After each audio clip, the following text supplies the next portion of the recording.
సూలూరుపేట పట్టణంలో పారిశ్రామికవేత్త గంగా ప్రసాద్ నివాసం వద్ద రాష్ట్ర విద్యాశాఖ ఐటీ ఎలక్ట్రానిక్స్ అండ్ కమ్యూనికేషన్స్ మంత్రి నారా లోకేష్ బాబు టీడీపీ శ్రేణులు ఘన స్వాగతం పలికారు.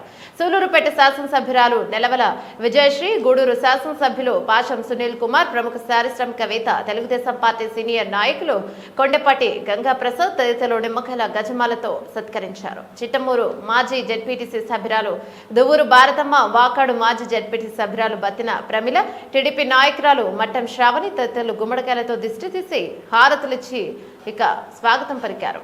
మే 8వ తేదీన శ్రీసిటీలో ఎల్జీ ఎలక్ట్రానిక్స్ పరిశ్రమకు శంకుస్థాపన చేయనున్న నేపథ్యంలో రేణిగుంట విమానాశ్రయం నుండి రోడ్డు మార్గాన సూలూరుపేటకు చేరుకున్నారు. అనంతరం రోడ్డు మార్గాన సత్యవేడుకు బయలుదేరి వెళ్లారు.